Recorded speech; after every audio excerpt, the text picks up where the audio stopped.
नमस्कार दोस्तों, आप सभी का स्वागत है आपके अपने यूट्यूब चैनल पे। आज हम लोग पढ़ने चल रहे हैं आरबीआई के बारे में पूरे डिटेल्ड तरीके से। आरबीआई है क्या, आरबीआई की स्थापना कब हुई और आरबीआई के बारे में एक्स वाई जेड जो भी जानकारियां हैं सभी हम डिटेल तरीके से पढ़ेंगे बिना किसी बकवास के। डाटा पे बात करेंगे, कम समय बचा है, बेस्ट रिवीजन होगा यहाँ पे। अगर हम आरबीआई की बात करें, स्थापना तो 1 अप्रैल 1935 को हुआ। इसका मुख्यालय उस समय कहाँ था? कोलकाता में था। वर्तमान मुख्यालय की बात करें तो मुंबई में है। कब से है? 1937 से है। अगर इसे आरबीआई को हम क्या कहते हैं? इसे केंद्रीय बैंक कहते हैं, सरकार का बैंक कहते हैं, या बैंकों का बैंक कहते हैं। एग्जाम में पूछ लेता है केंद्रीय बैंक कौन है, तो आरबीआई है। सरकार का बैंक कौन है, तो आरबीआई है। या बैंकों का बैंक किसे कहते हैं, तो ये भी आरबीआई को ही हम कहते हैं। अगर बात की जाए, आरबीआई ने शुरू में पाकिस्तान और बांग्लादेश के नोटों को छापा। पूछ सकता है कि आरबीआई ने किन किन देशों के, अन्य देशों का भी नोट की छपाई की है। तो दो देश थे, एक पाकिस्तान था, एक बांग्लादेश। दो ऐसे देश थे जिनकी उसने छपाई की नोटों की। आरबीआई करता क्या है? आरबीआई तरलता को नियंत्रित करता है, साख नियंत्रित करता है और विदेशी मुद्रा भंडारण पर नियंत्रण करता है। आप कहेंगे कि भाई ये साख नियंत्रण क्या है, कि भाई हमारी क्रेडिबिलिटी क्या है। एक व्यक्ति है, उसके बारे में उसकी क्रेडिबिलिटी क्या है, उसको कैसे हम किसी चीज पे भरोसा करेंगे, करने का काम कौन करता है? आरबीआई करता है। आरबीआई ने अगर बात करें तो सबसे पहले 5 रुपए के नोट जारी किए थे। कब किए थे? 1938 में। अगर क्वेश्चन पूछ दे आरबीआई ने सबसे पहले कितने के नोट जारी किए थे, तो वो 5 रुपए का नोट था जिसको जारी किया था। उसके बाद आरबीआई ने 1 रुपए का नोट जारी किया था। कब किया था? 1949 में। अगर आज़ादी से पहले करें तो सबसे पहले 5 रुपए का नोट किया था, और आज़ादी के बाद सबसे पहली बार 1 रुपए का नोट जारी किया था। Important full form: FICN, fake Indian currency note जो होता है, इसका पूरा नाम है। NPCI, national payment corporation of India, जो यूपीआई और रुपी को क्या करता है? मैनेज करता है।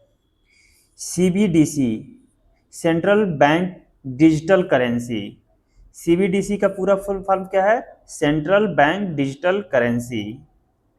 यूपीआई की अगर फुल फॉर्म पूछ ले तो यूनिफाइड पेमेंट फेस।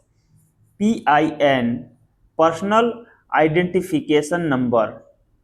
जैसे OTP ये पूछ लिया था, वन टाइम पासवर्ड। OTP का फुल फॉर्म क्या होता है? One time password. KYC, know your customer, know your customer. FEME का फुल फॉर्म क्या है? Foreign exchange management act. अगर हम बात करें, बहुत सारे आपने सुना होगा काला धन, सफेद धन। तो सफेद धन किसे कहते हैं? जो वैध तरीके से कमाया गया धन है, उसको हम सफेद धन करेंगे। वैध तरीके से कमाया गया धन तो आदमी कमाता है। वैध तरीके के धन से मतलब है जिस पे टैक्स दिया गया है, जिस पे भी टैक्स दिया गया वो क्या है? मेरा वैध मनी है। और अवैध मनी क्या होता है? ऐसी काला धन। तो जो भी अवैध तरीके से हम धन कमाते हैं उसको क्या कहते हैं? यानी इस धन पे टैक्स का सरकार को नहीं दिया गया है। ऐसे ही ग्रेसम का नियम की बात करें तो बुरी मुद्रा अच्छी मुद्रा को चलन से बाहर करती है। बहुत फेमस है नियम, पूछ लेता है बुरी मुद्रा अच्छी मुद्रा को चलन से बाहर करती है, किसका नियम है? तो ये ग्रेसम का नियम है। भारत रत्न एवं पद्म भूषण जैसे पदक जो होते हैं, ये कहाँ किस टकसाल में छपते हैं? तो कलकत्ता टकसाल में इनको ढाले जाते हैं। भारत रत्न और पद्म विभूषण जैसे जो भी हमारे, तो कहाँ? कलकत्ता टकसाल में छापा डाला जाता है। 500 के नोट पर ब्लीड लाइन 5 होती है। ये ब्लीड लाइन है क्या भाई? अगर ब्लीड लाइन की बात करें तो ऐसे ऐसे रेखाएं होती हैं। एक ब्लीड लाइन, जो भी व्यक्ति आंख से अंधा है, ये इस ब्लीड लाइन को पढ़ के उस नोट को बता सकता है कि ये 500 का नोट है कि 2000 का नोट है। तो ये ब्लीड लाइन जो भी व्यक्ति अंधे हैं उनके लिए बनाया जाता है। तो 500 के नोट पे कितने ब्लीड लाइन होते हैं? 5 होते हैं। और 2000 के नोट पे कितने होते हैं? 7 ब्लीड लाइन होते हैं। इनके माध्यम से कोई व्यक्ति अगर अंधा है तो उस चीज को पहचान सकता है।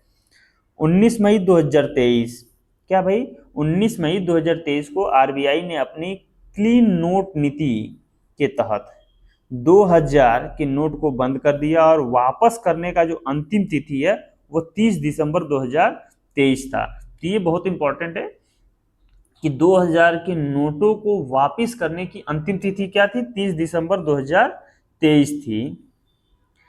अगर हम इन सब चीजों के बारे में पढ़ लिए हैं, अब हम बात करते हैं सुप्रीम कोर्ट के कुछ ऐतिहासिक फैसले 2023 में।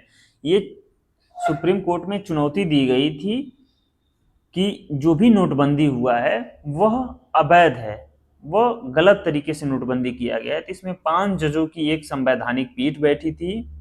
उन लोगों में 4-1 के निर्णय से इसे सही ठहराया, यानी जो नोटबंदी हुई थी उसमें किसी भी प्रकार की कोई गलती नहीं थी, वो नियमों के तहत था, उसमें किसी भी प्रकार के नियम का उल्लंघन नहीं किया गया था। ये सरकार के ऊपर है कि सरकार चाहे तो उसमें संशोधन कर सकती है।